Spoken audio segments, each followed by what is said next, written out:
Chère communauté francophone, je vous souhaite la bienvenue à la capsule du lundi. Je suis vraiment heureux de vous retrouver encore ce matin et j'espère que peu importe d'où vous me suivez, que ce soit en Afrique, en Europe ou encore en Amérique, j'espère que cette capsule ce matin vous retrouve dans une forme excellente. Comment maintenir votre focus? C'est la thématique que je vais partager avec vous ce matin et je vais l'aborder en 5 points. Je vais passer en revue le mot focus et chaque lettre du mot focus représentera une clé. Première clé, faites régulièrement le point sur vos objectifs. Vous savez, le fait d'avoir vos objectifs en tête de façon régulière vous permet de vous rappeler pourquoi vous posez des actions. Vous savez, parfois, lorsque je suis moins motivé, je pense à mes objectifs. L'un de mes objectifs, par exemple, c'est de produire une capsule du lundi chaque semaine. Et je peux vous assurer que je ne suis pas toujours motivé. Et lorsque je ne suis pas motivé, je pense tout simplement à l'objectif en me disant, en mettant à disposition la capsule, je peux motiver au moins une personne. Ne pas faire la capsule, c'est priver cette personne de la dose de motivation hebdomadaire qu'elle peut avoir. Donc lorsque je pense à cet objectif, je me remotive et je me mets au travail pour pouvoir chercher l'inspiration et voir qu'est-ce que je peux proposer comme thématique et pouvoir inspirer, motiver au moins une personne. Ça, c'est la première clé que je voulais partager avec vous. Deuxième clé, organisez votre temps, votre vie en fonction de vos priorités. Vous savez, dans la vie, vous aurez toujours des urgences. Il y en a toujours. Mais ne laissez pas les urgences vous empêcher de faire les choses importantes. Vous savez, vous devez définir vos priorités. Il faut que vous soyez conscient de vos priorités. C'est à vous de les définir. Ce n'est pas aux autres personnes de définir vos priorités. Vous devez définir vos priorités et les avoir en tête. Lorsque vous connaissez vos priorités, il vous est plus facile de dire non aux autres choses. Il y a quelques semaines en arrière, pour vous donner un exemple, j'ai eu une semaine de travail en fait, qui était assez chargée et j'étais fatigué. Le vendredi, j'étais vraiment épuisé.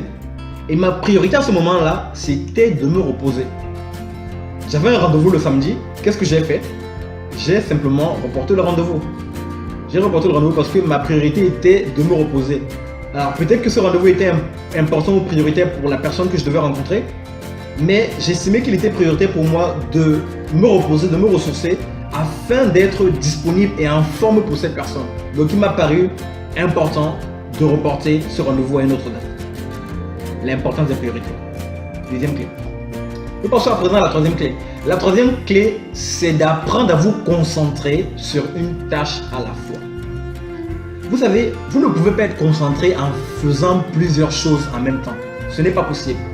Et même si la société actuelle qui vante le fait d'être multitâche, les études scientifiques nous démontrent en fait que notre cerveau ne peut pas faire plusieurs choses en même temps. Il est donc important d'apprendre à nous focaliser sur une chose en même temps.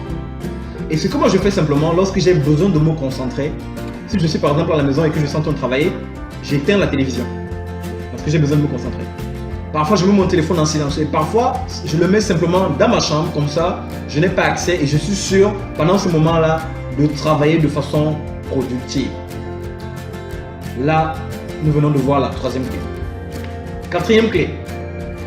Apprenez en fait à utiliser votre énergie à bon escient. Vous savez, nos niveaux d'énergie ne sont pas les mêmes tout au long de la journée. Le matin en général, lorsque vous avez passé une bonne nuit, le matin, votre niveau d'énergie est plus haut. Ce qui n'est pas le cas de votre niveau d'énergie à la fin de la journée. Vers 18h, 19h, votre niveau d'énergie est en général plus bas. Que convient-il donc de faire? Il convient en fait de positionner vos tâches, vos activités de la journée en fonction de vos niveaux d'énergie.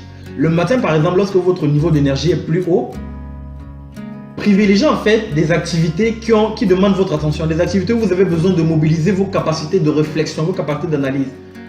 Utilisez ce moment-là de haute énergie pour ce type d'activité. À l'opposé, à la fin de la journée, lorsque votre niveau d'énergie est bas, faites des choses en fait qui ne requièrent pas toute votre attention. Par exemple, depuis quelques semaines, je réalise en fait que le matin, je perds souvent le temps à répondre à des mails auxquels je pourrais répondre par exemple à midi ou dans l'après-midi ou même en fin de journée. Ce que j'essaie maintenant de faire, c'est que le matin, j'essaie de me focaliser sur des tâches sur lesquelles je vais apporter en fait plus de valeur. J'essaie de les faire le matin et vers midi, je peux répondre à certains mails et certains mails également qui sont moins urgents, je vais y répondre à la fin de la journée. Là, nous venons de voir la quatrième clé. Cinquième clé, sachez vous accorder des temps de repos. Il est important d'apprendre à se reposer. Vous savez, dans notre société de la performance, on a tendance à penser que pour être performant, il faut travailler tout le temps. Mais paradoxalement, l'une des clés de la performance, c'est d'apprendre à se reposer. Pourquoi?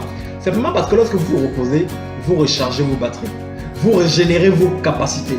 Et lorsque vous régénérez vos capacités, vous êtes plus en forme. Et lorsque vous êtes plus en forme, il est plus simple d'être performant. La réalité, c'est que lorsque vous êtes fatigué, vous avez du mal à être focus. Lorsque vous êtes fatigué, vous avez du mal à être concentré. Il est donc important d'apprendre à vous reposer. Se reposer, ça ne veut pas dire prendre son téléphone, aller sur les réseaux sociaux. Non, non, non. Se reposer ne veut pas dire être posé devant la télévision. Non, non, non.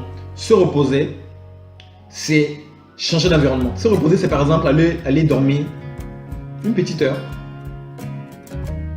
une vingtaine de minutes, une trentaine de minutes. C'est se reposer en fait.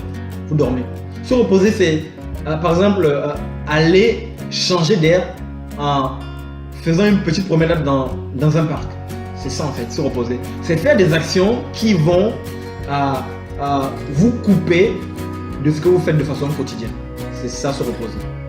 Donc voilà les 5 clés que je voulais voir avec vous au travers du mot focus. Prenez le temps de les passer en revue et de les mettre en pratique dans votre vie. Chère communauté francophone, jusqu'à notre prochaine capsule, je vais simplement vous dire combien je suis infiniment reconnaissant de vous compter parmi ces hommes et ces femmes qui prennent le temps, semaine après semaine, de me suivre et de m'encourager à faire ce que je fais. Je veux vous dire sincèrement merci. Merci de tout cœur. À très bientôt.